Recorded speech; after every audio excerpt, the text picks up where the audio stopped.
I'm honoured tonight to be asked by Phil to launch and introduce him, the band, the album, which in case you haven't got it, buy it now. It's great. I just came back, as I said, I'm from a tour on the Middle East, and one of the things that comes up and one of the things that Phil often talks about is the issue of boycott, divestment, sanction, BDS. Most of you will know what that means. The idea in the last sort of 5-6 years in Palestine coming from the Palestinians, a move and a request that artists, musicians, writers, academics, a range of individuals boycott institutions that are connected to the Jewish state because of its policies of apartheid against the Palestinians. And anyone who's been in Sydney for the last year and a half will know that's caused an issue in a suburb called Marrickville. You may have heard of it. A few issues. But what's remarkable about this is, despite the fact that in most Western countries there is uniform condemnation of BDS by most of the political and media elite, in fact BDS is growing massively.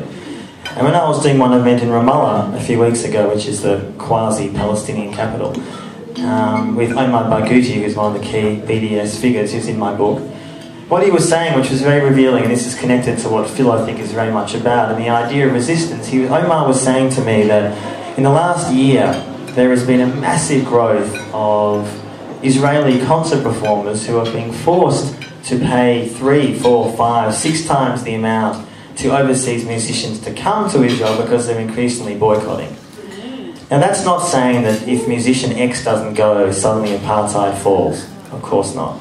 But what is happening and what is continuing to happen, I think, is a shift in public opinion about how Israel should be treated. And one of the things that Phil does, on this great CD you should buy, is very much not just talk about BDS, I don't think it's even mentioned directly, correct me if I'm wrong, but what it does do is talk about the importance of solidarity outside of Palestine towards Palestine. And when you're often in Palestine, for those of you who have not been there, it often can feel it's a matrix of occupation and infrastructure. You don't feel like it's a war zone per se, not necessarily, but it feels oppressive because it is. And even though I was there in summer, it was a beautiful weather, very hot, during Ramadan, so quite peaceful. What was remarkable was that there is still a sense within Palestine, within Palestinians, of the support they received from people like us.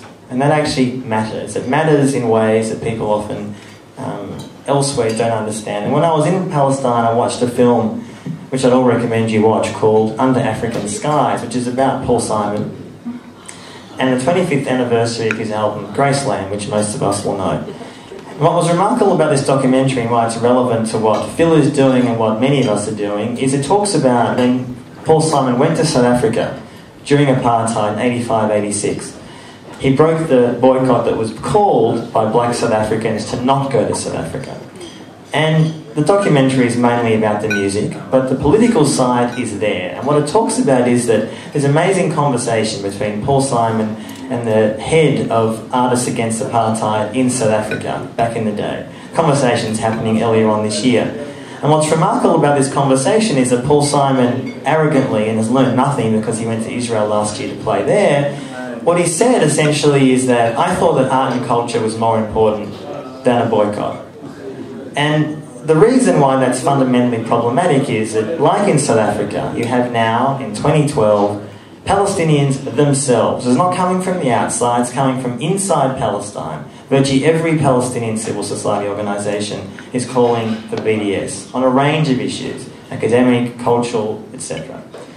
And the reason I give this brief spiel before I launch Phil's remarkable album is to say that artists like him and albums like this, I think, show in many ways the importance of art and culture in a way that respects the request from Palestinians themselves. Doesn't ignore it or indulge it. It simply says, you're there under occupation, you guys are making the call, we're going to support that. Doesn't mean we can't go to Palestine, as Phil has done, he talks about that on this record.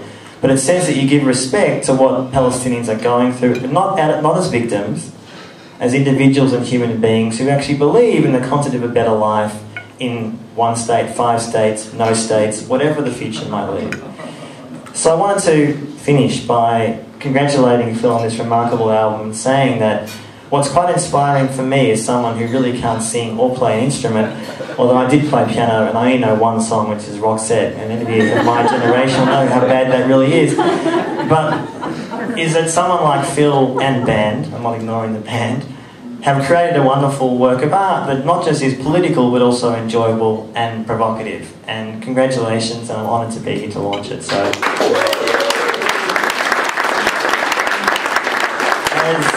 as dissidents do say, Mazel Tov.